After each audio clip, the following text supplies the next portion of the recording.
we're here at the Property Portal Watch Conference in Bangkok. I'm here with Dhruv, who's the CEO of Makaan, PropTiger, and Housing.com in India. So thank you very much for joining me. Thanks, Simon. Today. It's been a fantastic day at the conference, and you had a great presentation. Can you tell me a bit about those three companies you have in India and what they're doing? Great. So Simon, I'll just start with talking about Housing.com. So Housing.com is something we acquired a year ago. It's a traditional, classifieds business. Yes. Where essentially, we sell advertising solutions and listing packages to both developers and brokers. And essentially, how you make money is on charging them an upfront fee as almost a toll gate fee to be on a platform. Yeah. That's more of a conventional classifieds business. PropTiger is a more, the way, let's say in Australia, people call a project marketer. Yeah. That's exactly, who we are. So we essentially work with developers launching new developments and help market their projects on their behalf. Okay. And the developers pay us a fee as a percentage of the value of the property sold. Okay. The end consumers are folks who don't actually sort of pay us anything. But the model there is we generate inquiries for those projects online on PropTiger.com.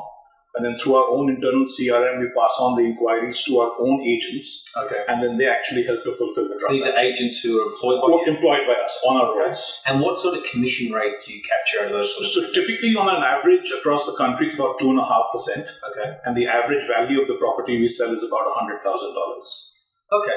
That makes a lot of sense. Now, what is Makaan doing? Because you talked today a bit about blending what PropTiger does and what Housing.com has been doing to create and take Makaan to a different level. Tell me a bit more about that. Yeah, so one of the things which I think very apparent in today's discussions across the board, as well as in my presentation, it was that at the end of the day, if you look at revenue pools, whether it's in Australia or whether it's in India or the US, the transactions revenue pool or the commission revenue pool is almost 10x of that of the advertising revenue pool. So obviously you don't want to ignore that, which is why you want to be closer to the transaction. In terms of scalability of a pure transactions model, where you actually have your own agents on the roll, there's a limit to how much you can scale because, there is this sort of linearity in the business where for every additional transaction you want to do, you have to hire more and more salespeople. Yep. So the question is, how do you play in, the transactions revenue pool as well as the advertising revenue pool without the limitations of scalability of a pure transactions model? Yeah. Exactly. That was sort of the genesis of the thought behind Makaan.com. So where on Makaan, essentially the model is we allow agents to list on the platform for free. They get inquiries for free. But when they actually close the transaction, they pay us a percentage of the fee they make. Okay. So in that sense, what happens is we are not a traditional classifieds because we don't charge them money to list. Nor are we a transactions platform because we don't earn the entire commission. But we earn sort of our toll gate or listing fee in the form of a cut from the transaction they do. And what rough cut do you get? So roughly we get about 15% of the value of fee they make. Yeah. Okay. Yeah. Okay. That makes a lot of sense. Now clearly the obvious question that was asked today, and I think most people out there would be saying, well, why would I, an agent, tell you that I've closed a transaction, knowing I've then got to pay you 15% of whatever I earn? So how do you manage that? So Simon, we use a sort of a both stick and carrot approach or carrot and stick approach. From a carrot perspective, what it is that agents who disclose more transactions, get more prominence on the platform. Okay.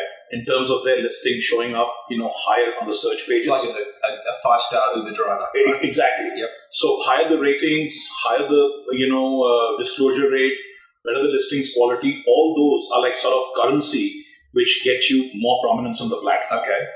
On the stick side, it is very simple. We've sort of very experienced in selling property in different neighborhoods, and we have a very good sense of what sales velocity is there in every neighborhood. Okay. So when we give a certain agent a certain number of inquiries, our expectation is that they disclose transactions after a certain number of inquiries have been given. Okay. So in a certain neighborhood, it could be 100 inquiries lead to one transaction. Yes. In certain slow-moving neighborhoods, it could be 200.